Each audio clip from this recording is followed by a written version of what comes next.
My friend cancelled on me 3 times in a row after he had agreed to be part of my idea. And that fucking angered me. So I gave him a piece of my mind. And after I had sent the text, I realized, oh shoot, I'm angry. This came through a filter of anger. And I asked myself, do I really want to be like this? Do I want to express myself through anger? No, not really. And I asked again, why am I really angry? And honestly, I didn't really know. Okay, he did something that angered me, but where is this anger coming from and why am I truly angry? I like to unravel this stuff. So what I was feeling was anger. And the anger had a story. If I were to express it, I would have said, how dare you? How dare you do this to me? How dare you? With an exclamation mark, because that's anger. And after I had sat with the anger, I realized there's more to the story than meets the eye. I felt sadness. Sad. And the sadness had a different story. The sadness whispered to me, he doesn't have time for me. He doesn't have time for me.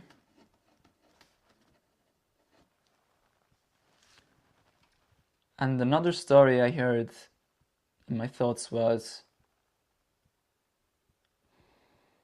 I'm not worthy of his time.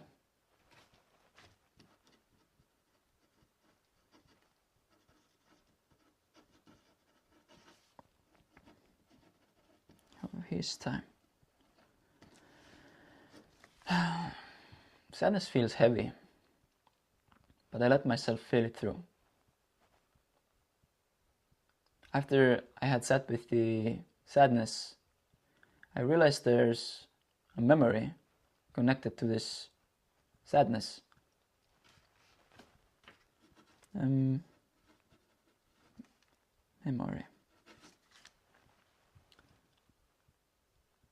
When I was a little boy, I had this great idea to build a wooden gun with my dad. And when I went to him, I saw and I felt his presence as tense. And I saw him like doing many things at the same time, juggling many balls at the same time. But I still told him my idea. I want to do this wooden gun with you. He took the time to build it, but when we got to it, I realized it didn't go as I wanted it to go. He was building it while I was watching. And after he was done, he gave it to me and pushed me off to play with it. Go play. When I think back to it, it feels sad to me.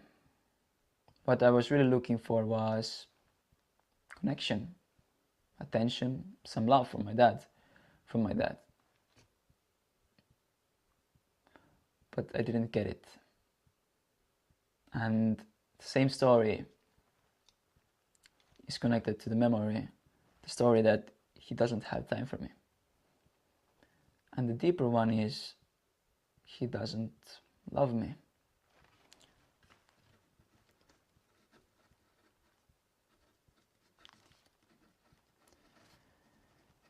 It feels heavy. That was my experience, and I've grown, and now I realize there's more to it than meets the eye. Again, I like to reframe these things. So when I reframe, I like to use 2 keywords. I like to use wow or amazement and gratitude.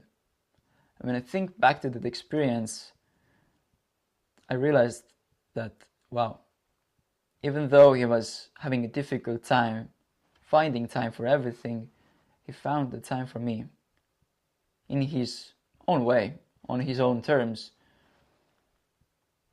And I'm incredibly grateful for him. And I realized that that was his best at the time. He was doing his best with what he had.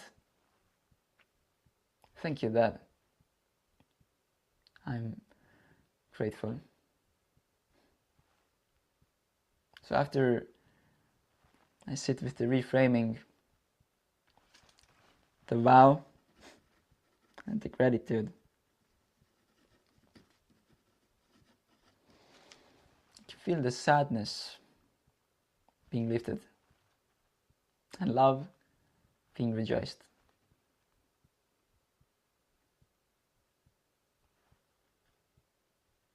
Incredible. I want to ask you too. Do you sometimes feel angry at yourself or others and you don't really question the deeper why behind it? Like, other people might make you mad. You could say that they make you angry, that it's their fault. But in reality, there's always something deeper within you that you have bottled up that expresses itself through a wave of anger or sadness. And I invite you to look deeper with me through simple unraveling, through writing yourself open. Because in reality, what I really wanted to do was protect me from being hurt again. And I actually wanted to set a strong boundary because I was done playing the game, but it came through a filter of anger, and I don't have to be angry to set boundaries.